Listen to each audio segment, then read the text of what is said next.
Hola amigos, hola amigas, si os preguntáis cómo podemos enfriar agua, mucha agua o cualquier fluido, quedaros a ver el vídeo y os aviso, no hace falta ser ingenieros. En primer lugar, os habréis dado cuenta que hay un montón de papeles tapando la información, porque os lo voy a ir descubriendo paso a paso. Empezamos por el principio, una corriente caliente que queremos enfriar en una caja negra. ¿Qué habrá dentro de esa caja negra? Queremos conseguir un agua templada a partir de un agua caliente, entonces ya sabemos que por mezcla directa podríamos enfriar. Sin embargo, en la mayor parte de las aplicaciones de nuestra vida personal y también en las de la industria, no queremos mezclar ambos fluidos. Bien porque se trata de fluidos distintos, por ejemplo en un circuito refrigerador, el fluido con el que refrigeramos es completamente distinto que el fluido que queremos refrigerar. En otras ocasiones se trata del mismo fluido, puede ser agua a una temperatura con agua a otra temperatura. Pero es que además podemos refrigerar con fluidos distintos, como por ejemplo agua y aire. Pero no nos anticipemos y veamos la primera de las imágenes.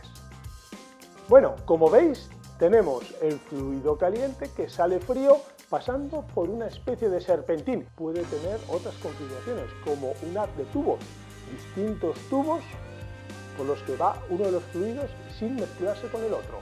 Incluso un conjunto de placas en cuyo interior va un fluido sin mezclarse con el otro. Podemos entender que si el fluido caliente entra por aquí y sale frío aquí, es debido a que hay otro fluido enfriador que entra por otra zona y sale más caliente. También podemos enfriar con el aire. Y para enfriar con el aire, ¿se os ocurre algo así? En vez de utilizar un fluido refrigerante líquido, emplearíamos el propio aire. Hemos colocado un ventilador para forzar para que haya mayor caudal de aire y favorecer de esta forma el intercambio de calor. ¿Pero qué pensáis? ¿Va a ser eficiente este sistema? ¿Qué os parece? Efectivamente, el fluido que queremos enfriar está dentro de una tubería. Digamos que la superficie de intercambio entre el fluido líquido aquí y el aire es bastante pobre. Esto hace que no funcione muy bien, es decir, que aquí y aquí la temperatura sean muy similares. Vamos a ver cómo mejoramos esto. Bueno, ahora estáis viendo que hemos generado gotitas. Es decir, en vez de tener un intercambio indirecto, tenemos una pulverización. Ahora ya las gotas de agua, las gotas del fluido que queremos enfriar, son más minúsculas, más pequeñas, más numerosas y en un mejor contacto con el aire. Por tanto, tenemos un mejor intercambio de calor que puede escapar de esas gotas de agua caliente hacia el aire y recogeremos en la zona inferior el agua ya refrigerada. Observad que aquí podemos tener unas pérdidas que hay que reponer. ¿Por qué? Porque el aire, al estar en contacto directo con el agua, va a provocar dos fenómenos. Uno de ellos es el propio arrastre. Parte de la corriente de aire va a arrastrar el agua, pero además hay otro aspecto y es que va a haber parte del agua que va a desaparecer. Pero eso lo veremos a continuación. Vamos a hacer un pequeño zoom en esta zona para ver más en detalle qué ocurre aquí. Observemos.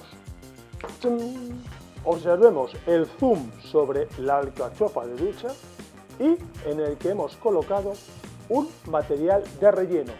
Bien, me he anticipado porque quiero enseñaros cómo optimizar el contacto entre el aire y el agua. El agua cae a una velocidad, como os podéis imaginar, bastante elevada, porque tiene una velocidad a la salida y encima la gravedad la atrae, con lo cual esto pasa muy rápido, el tiempo de intercambio es bastante limitado.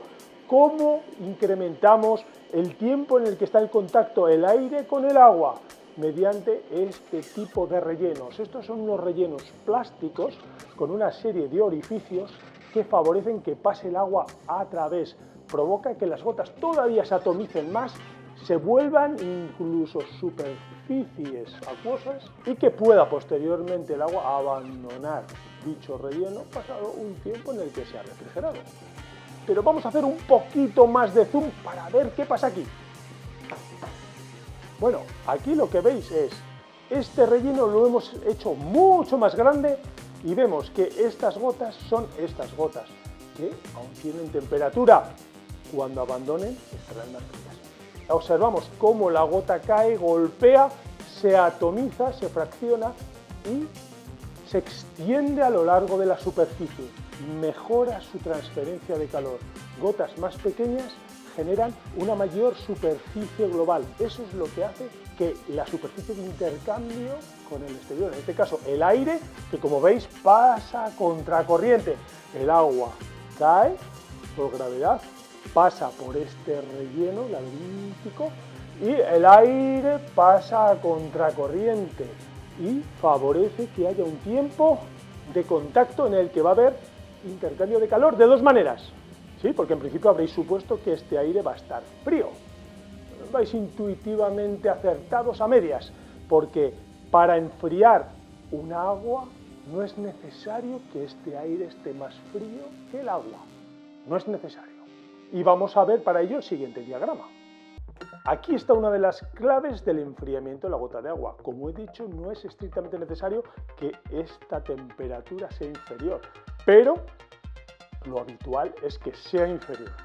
Y cuando eso ocurre podemos decir que hay una transferencia de calor sensible. ¿Por qué? Porque hay una transferencia de calor desde la gota más caliente hacia el entorno, que es aire más frío. Es por tanto una transferencia de calor que depende de la diferencia de temperaturas. La temperatura entre la gota de agua que está más caliente y su entorno que está más frío. Sin embargo, la magia de las torres de refrigeración es que interviene otro mecanismo igual de poderoso o más, que es el calor latente, que es el cambio de fase, que vamos a verlo en la siguiente. Y ahí está. Fijaros, en el momento en el que algunas de estas gotas de agua cambia de fase, pasa de líquido a vapor, lo que ocurre es que el calor no sale de la gota al entorno, sino que es la propia gota de agua la que para pasar a vapor necesita absorber calor del entorno. Ese calor del entorno que absorbe genera una zona de enfriamiento local, porque necesita esa energía para vaporizarse. Esta zona de enfriamiento local lo que hace es enfriar el aire y las gotas de agua que haya cerca. Desde el punto de vista del aire, el aire puede entrar más caliente que el agua y aún así enfriar el agua, porque como vemos es el cambio de fase de algunas de esas gotas de agua la que genera el enfriamiento y no la temperatura. De forma habitual, cuando hay un intercambio de calor de aire con agua, se producen ambos fenómenos en mayor o menor medida, y lo vamos a ver ahora con un ejemplo. Indicar únicamente que es transferencia de masa y calor latente por el cambio de fase y de masa porque sí, parte de la masa de agua desaparece porque pasa a vapor y se lo lleva el aire que pasa a estar saturado. Por tanto, parte del aire más seco aquí termina más saturado y parte del agua desaparece. Por eso os decía que había pérdidas en este sistema de contacto directo entre aire y agua, mientras que en este sistema que va por tubo cerrado, contacto indirecto, no hay tal pérdida.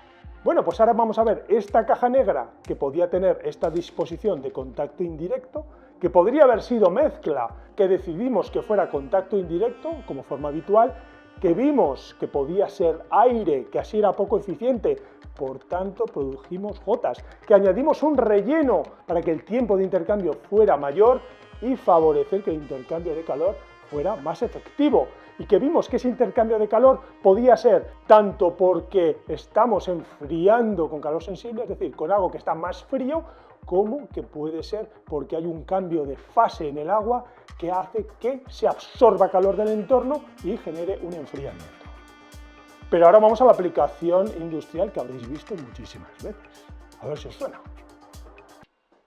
Bueno, pues aquí está. Esto es una torre de refrigeración. No os asustéis. Esto es lo mismo que esto. Un poquito girado.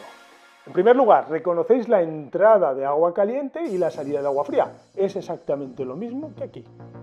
Estáis viendo también que hay una corriente de aire que entra y sale. Es lo mismo que aquí.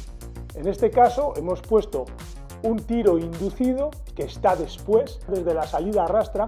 Esto hace que el aire entre por unas aperturas en la zona inferior y se genere una contracorriente con el agua que cae, pasa por un relleno y se recoge en un recipiente inferior, en una especie de piscina. Por cierto, ya como comentario de cultura general, lo que sale de aquí, que es aire saturado, que según las condiciones climatológicas que haya en ese momento, es decir, temperaturas más frías, vais a ver mucha generación de nube, un humo blanco. No es humo, es vapor de agua. Es vapor de agua, el aire sale saturado al 100% y en cuanto sale a una atmósfera que está un poquito más fría, condensa parte de esa agua y se vuelve visible. Es lo que hemos comentado en otros vídeos, la generación de una nube. No lo confundáis por favor con el humo. El humo procede de la combustión, de quemar combustibles. Bueno, y seguramente habréis visto también el formato torre de refrigeración sin este ventilador. Habréis visto en las centrales nucleares y en las centrales térmicas de carbón. A ver si lo recordáis. Observáis esa forma hiperbólica. Estas torres de tanta altura provocan que la presión atmosférica en esta zona y la presión atmosférica en esta otra zona es muy distinta, y al ser menor aquí que aquí se genera un tiro natural, de forma que el aire entra de forma natural por la parte inferior más ancha y sale por la parte superior sin necesidad de ventilador. Y decir, bueno, entonces estarán también las duchas allá arriba. No, las duchas están abajo, porque abajo es donde está la mayor superficie de intercambio y no es necesario que el agua esté tan arriba. Ahí tiene sus rellenos, etcétera, etcétera, y es exactamente lo mismo que aquí. Digamos que se le añade a la torre mucha altura para evitar este ventilador y evidentemente también generar una mayor superficie de intercambio. Bueno amigos, y ya para acabar, la guinda de la dificultad, que habréis escuchado mucho, el diagrama psicrométrico. No es psicométrico de psicología, no es psicrométrico, que tiene que ver con el comportamiento del aire y su contenido en agua.